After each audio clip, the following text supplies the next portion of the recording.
Hey everyone, thanks for hopping on a quick call. I had a question, or not a question, but I kind of had an observation doing a discovery call with one of our potential.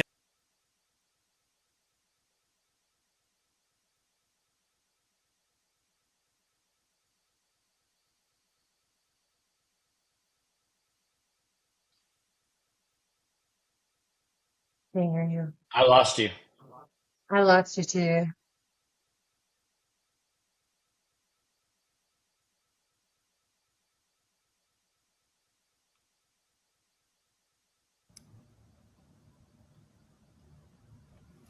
Now, are we Yeah, I good? got you now. It just all of a sudden when it went on, it muted me. That's weird. All right, you Yeah. started again. Just start from now.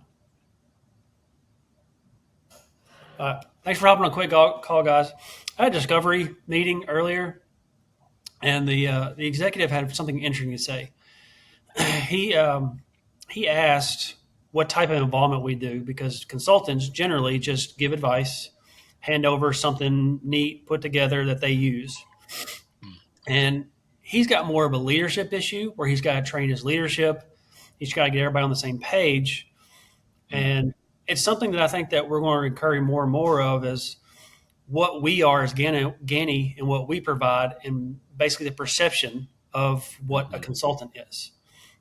So I just want to kind of open up the group and kind of, I'll let y'all say your piece before I told him what we prefer at our company. Mhm. Yeah, I mean, I think as a whole, the way we built GANI is intended to be multi-layered. Is what I would say, Derek. The intention here is that we want to be able to engage with clients where they are, as well as where they're trying to go. So we've done and will do, anything from basic projects where, hey, we have a need and we just need, we've got a marketing agency team. Like we have a need for someone to create monthly social media content, manage our ads, very transactional. Like you create this work and pay this amount, and it's very set. The reality is most of our relationships over the 7 years or more now that we've been doing this is like it's been a partnership. We typically have put in some sort of fractional leadership role because the organization is growing. They have a need for someone that maybe was wearing two hats. So more often than not, it's sales and marketing. There's somebody that's wearing both of those hats, and the organization has gotten to that appropriate size where marketing needs to be its own thing. And so, in a number of cases, they've brought us in a fractional leadership role. We help, step in. We're attending meetings as their head of marketing. We're representing them to the media and the press. Chris and I know you can talk a lot more about that, but we're always going to be doing that, but with the intent to exit. Our goal is going to be to build them up, build an internal teams, probably starting with an entry level marketing person or mid level marketing person, train them up, develop them up, raise them up into someone that then can be their director of marketing. And now they have homegrown talent that understands the culture, the unique selling propositions, what makes them unique and different, that loves the company, has a passion. They've been invested in by the company, so they have this, innate trust and desire to help the company be successful, and then they can build a team. And so now they inherently have, a really developed group of people after starting out with a bit of a fractional relationship. So, we can be seen in that capacity as well. And then I would say the final is an advisor capacity, which is that traditional consultant role where, hey, we've got a project for you. Can you do this analysis? Can you turn this over to us? Or, hey, can you look at our performance in the last year and let us know what you think and give us recommendations of what we can do? But then at the end of the day, the decision to move forward or not move forward lives within the organization. We do some of that, but a majority of what we do and where we've been successful with the different things that we've done to this point have been in that fractional leadership, shared accountability, shared responsibility type of function. Yeah, no, I might just add that, a unique perspective that consultants, and especially what we do at GANI, is, we bring that fresh perspective that we're not necessarily tied to the history, politics, or necessarily internal biases that might allow us to give a truly fresh perspective.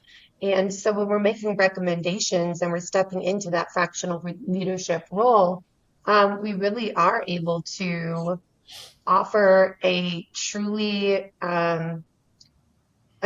unique perspective that supports where the organization wants to go from a long-term perspective.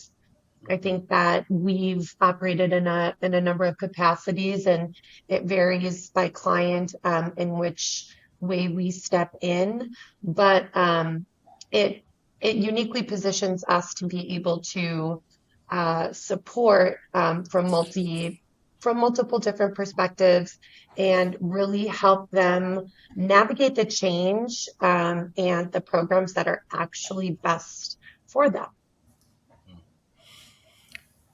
So my challenge to that is usually when we get contracting work, it's basically like, hey, just give us this. We get more of direction, not collaboration, is what I call it. Hmm.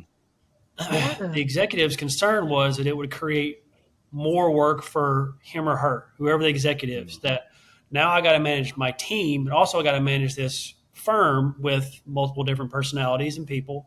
Hmm. And so, just kind of open up the group. How would you challenge that statement or answer that question and alleviate the concern of the executive? And I might say that we would be able to take some of that burden off of their plate, whereas we can carry some of that weight and not rely on them to be hey, we need you to meet this person, then this person, this person. When you step in a fractional leadership position, you have the support of the executive leadership team.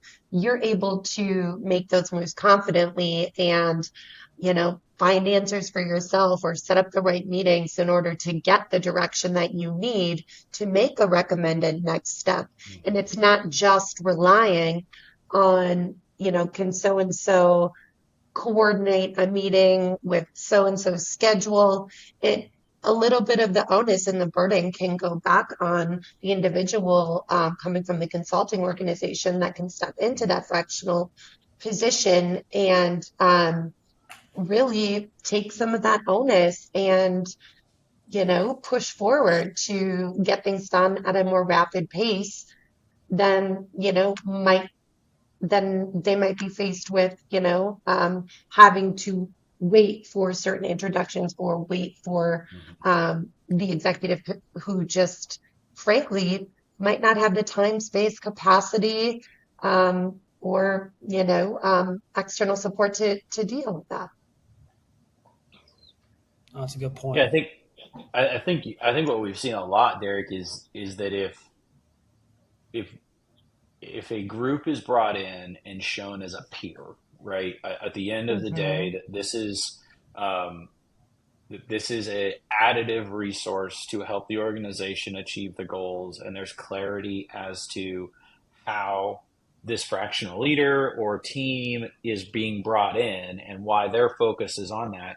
You know, growth requires, it doesn't matter whether you're trying to grow it 15%, 30%, or 50%. Growth is going to require additional work. So sometimes Yeah. while that concern can be, hey, is this going to be more work? Well, you wanted to hit 30 or 40%. That was going to be more work. What we're trying to do here is bring expertise to make it probably easier, if nothing else, more measurable and keep you on some guardrails. I think that's often can be a little bit of the confusing element here is, you know, when you're trying to move from whether it's 1 to 5 million, 5 to 15 million, 15 to 30 million, the biggest thing that we're trying to focus on here is being able to um, come alongside with you for that journey and being able to, yes, take some burden off, but actually kind of elevate another tent pole, for lack of a better analogy. Like it's raising Yeah, everything up by bringing more support, but you have to be given that authority and that cross organization clarity. I think where I've seen this mistake happen, and this frustration happen, where somebody ends up wearing this burden of like, oh, I have to advocate internally, is because there right. wasn't clarity across the organization around, hey, we're bringing this group in, they have full authority and autonomy, invite them to the meetings, treat them like they're employees. We're just taking advantage of cost savings by working with them instead of, we're not ready to hire a full-time employee for it. So we're saying it's an important thing. We're going to dedicate hours to it, whether it's sales leadership, marketing, product. We're putting effort into it, but we're not in a position to do something else. So this is the decision we've done. They're not here forever, and the more successful we all are together, we're going to be able to put a full-time person in here, and that is the goal. And setting that medium long-term goal is important. No, Greg, I think that's you, exactly what I said was empowerment and messaging when we come on board or any consultant comes on board is clear yeah, because the value of a consultant agency, not just us, and I'm not trying to be a homer and sell everybody whoever watches this, the Yeah. three people that are watching. Um, what it is, Greg, you do the math better than I do. Just give me a quick rundown of what it would take to get a full-time person in the door, or what it would take to Mm. hire that person, and then basically a consultant who says, "Hey, we have four professionals against all of this. That is a fraction of Mhm. the cost." So, what was the? Just do it that way. I can use it for the next discovery call. Yeah, so typically a full-time employee, they have an additional on top of their salary. There's a 10% tax that the organization has to pay to the government. Then there's 30% additional costs on top of the salary. So we're 40% over is typically where it is with benefits, uh, time off, all of the things that the organization has to pay for training. that person. Hmm. And then, depending on the role and the responsibility, marketing is an example because that's a place we've worked often. You can see turnover in 15 to 18 months when you have the wrong title with the wrong responsibilities with the wrong salary. And it costs the organization about 2.5 times the cost of the salary of the person to turn that over every 15 months, meaning that you not only are you paying recruiting fees to backfill that role, you're going to be paying exponential costs for that person getting up to speed, learning things, making their own decisions, settling it in, and then going away. So ultimately, we're talking about a consulting firm, an organization that can bring multiple arms to the table. It's usually a 30 to 40% savings versus a full time employee for a fractional period of time. Once you hit that stability mark of around 24 months, your consulting firm needs to be handing you over because it's time to bring stability in and might spend a little more, but it actually saves you money in the long run by having that internal knowledge of a full-time employee. Does that help, Derek? No, that was perfect because I mean the ROI is obviously there. There's everybody's got the same sales pitch of ROI Yeah. for consulting, but I think that messaging and Yeah. empowerment is where a lot of people miss is because Yeah. when they walk in the door, they're already saying, well, this person doesn't live here. They're not employed. They don't have the same banner as us. And Yeah. so we don't have to do what they say. And I think that messaging and empowering along with the ROI is a lot of times when we use discovery calls, I'm like, this is a no brainer. They're like, well, I'm like, well, I'm missing something. So that's, Yeah. listening to that helps.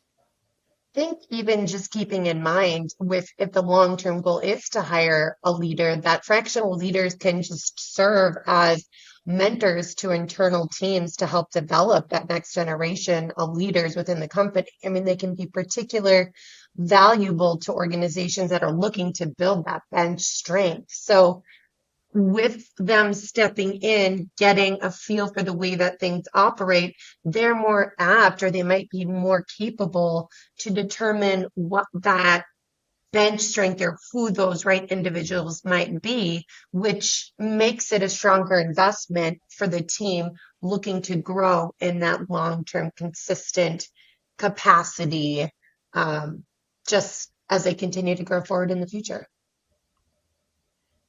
No, that's a great point. Okay. Awesome, guys. Well, hey, I've got to jump to a call, but I appreciate it, and we'll catch y'all later. All Deuces. right.